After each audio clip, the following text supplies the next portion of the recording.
Everyone, VZ3 back on how to play. Today we're going to how to play this game, Bohnanza by Uwe Rosenberg. Hopefully that's how you pronounce his name. And Amigo. And this version came out, this specific one I got from a couple of years ago. But the game itself has been out since 1997. And there's a number of different variants out there and expansions. This includes one, the bonus expansion. And this is it. Adds a variant with some new beans, and you can use these to play with 3 or more players. It allows you to play up to 7, where the base game is just 3 to 5 players. And it adds these cards in here: cocoa beans, wax beans, and coffee beans. But we'll put that aside. You also get some player aid cards, and 2 of them have this scoring, or starting player, sorry. On the back, you'll deal this out, and you give this one that has a starting player to whoever the last 8 beans, or you can deal them out randomly, and whoever gets it becomes the start player. Just deal them out like this, and you don't know. There's actually a second one as a replacement, which is nice, in case you lose one or gets damaged. And, yeah, we'll put that aside. You get these fields. This is where you're going to be planting your beans. On one side, the 1 and 2, this is for 4 or 5 or more players. This side is for 3 players with the 1, 2, 3. And you're going to get a hand of 5 cards dealt out to you. And when you have these cards, I'm going to turn them face up. You cannot change the order, and you must play them in the order they come. And everyone else is going to get their little hand of cards here as well. And this is the card you'll be able to play. There's 4 different phases you can do on your turn. Number 1, you must plant the first bean card in your hand. You may then plant the second card. So I can plant this one here in my first field. And then maybe I decide to plant the second one. Now, even though I have another blue bean here, you can't see that unfortunately. Even though I have another blue bean in my hand, I cannot plant it because it's not next in line. You can only go for what's next in line. Now, each card has a bunch of coins on the bottom. This tells you how many they are worth, depending on how many you have. So for this one, the garden bean, 1 is 2 points, and I believe that's 4 is, no, it's 3 is 4 points. Or 3 points, sorry, 3 is 3 points. 1 is 2 points. 1 is $2. 2 is $2. 3 is $3. 1 is 0. If it's not on there, it doesn't count. So you got to keep those in mind. It also tells you on the cards how many there is of each. For instance, this stink bean, there's 16.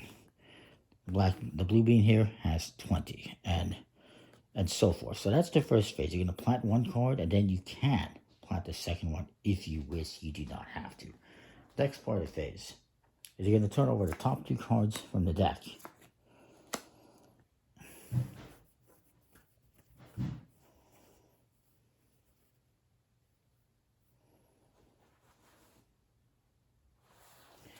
And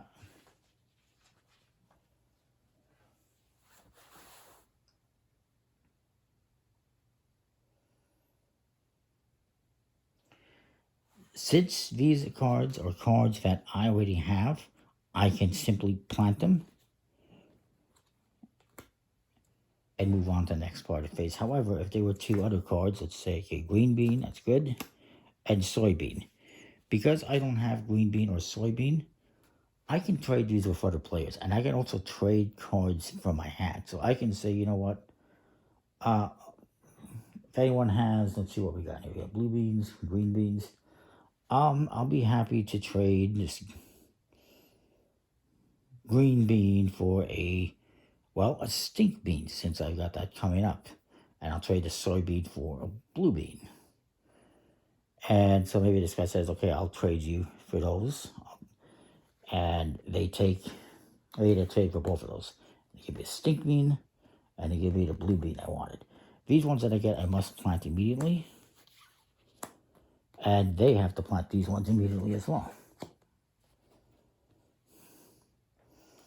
Then you, and you can trade with anyone. You can trade stuff from your hand as well. We're not going to, unless anyone wants a red bean. Anyone? No? Okay. So, first phase is you must plant the first bean. And you can plant the second one. Second phase is you turn over 2 cards. And then you can auction those off, or you can play them if you have them. For instance, I could play the stink bean if I wanted, or I can just auction them off. Phase 3, any cards that you received in a trade must be planted, and everyone else has to do the same thing. And then the next phase is I'm going to draw 3 cards from the draw pile into my hand. So you're always going to have 5 or 6 cards in your hand. You're going to take these and you're going to place them to the end. So you're going to be adding to one end and playing from the other end, if that makes sense. You're going to keep going around the table like that. At any point in time, even when you're not the active player, you can harvest beans. Let's say, okay, I got these ones here, they're worth,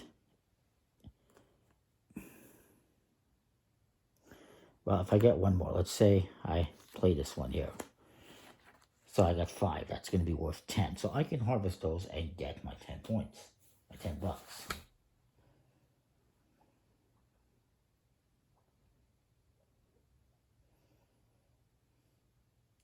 And I think that you don't even need to harvest all of them. If I wanted to just harvest 4, I could. But it makes more sense to get all of them harvested because they're worth 10 bucks.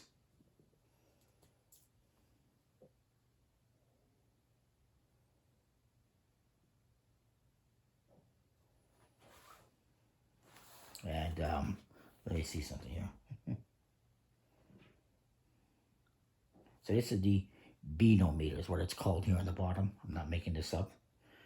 And so you count how many you're going to harvest. I got 5. That on the beanometer is worth 10.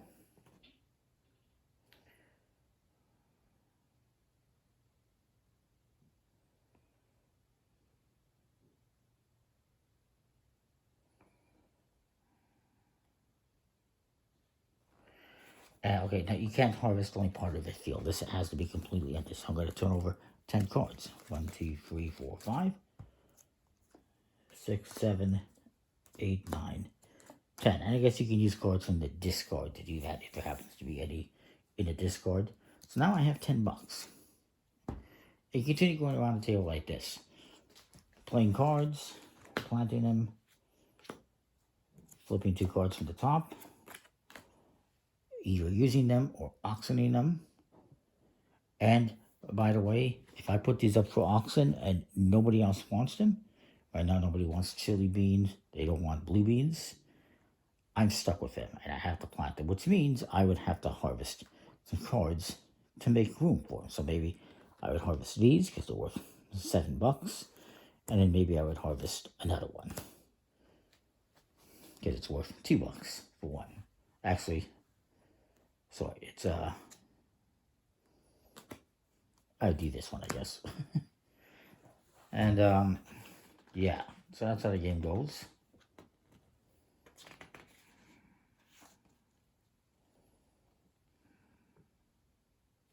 Any cards that you have, you just put that are extra, you would put in the discard. So for instance, this is going to be whatever, it's 7 bucks, and whatever, you figure it out how many you're going to get paid, and you add that to your score pile.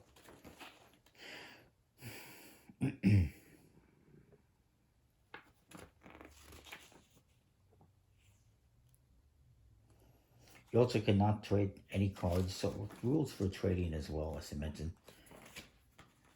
Only whoever is active, I play these 2 cards, only I can trade with either player, but they can't trade amongst themselves. You can trade, of course, cards that you have in your hand, no matter where they're on your hand. You cannot trade any cards that you've received in a trade. So if I trade this one and get this one, I cannot immediately trade this one. You cannot trade the cards that are in your field. But you can't trade any number of beans for any number. So I can trade, for instance, well, let's say I have these 2 chili beans and I really want a black-eyed bean. I can trade those 2 for 1. You could do that if you want, but there's risks to that, obviously.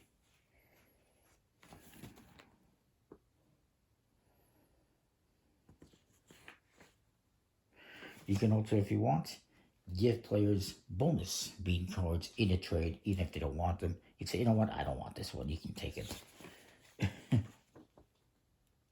If the draw pile ends up empty, you take the discard, reshuffle it, start over. The game will end when this runs out for the 3rd time. So the 3rd time the draw pile is depleted, the game is over. You score up your money, and whoever has the most wins. It's an interesting, fun little game. Good quality components, nice cards. These, I wish they were maybe cardboard. They're just flimsy paper they could easily rip, in my opinion. But, yeah, it's pretty nice. Obviously, you can add the expansion stuff in, depending on the player count.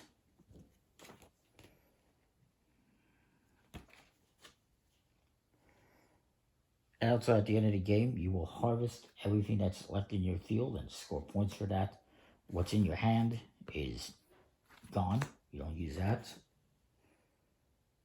You count all these dollars. Each one is worth a buck.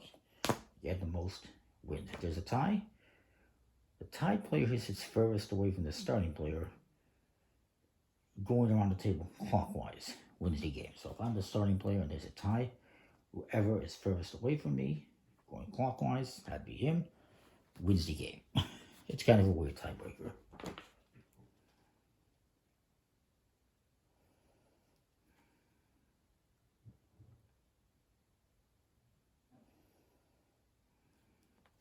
Yeah, it's a interesting little game. Hopefully I've covered everything. It's all in there. You can find this one pretty much anywhere. They're pretty easy to find. It's been around for a long time. There's actually a new version out. I forget, it's Bohnanza Marigold that uses flowers, but it's basically the same thing, just with flowers. And again, there's a number of different expansions out there. So that is the game, Bohnanza. I like it. I think it's pretty cool. Comment, like, subscribe. Let me know what you think. We'll see you next time with more. Have a bean-tastic day, I guess. See ya.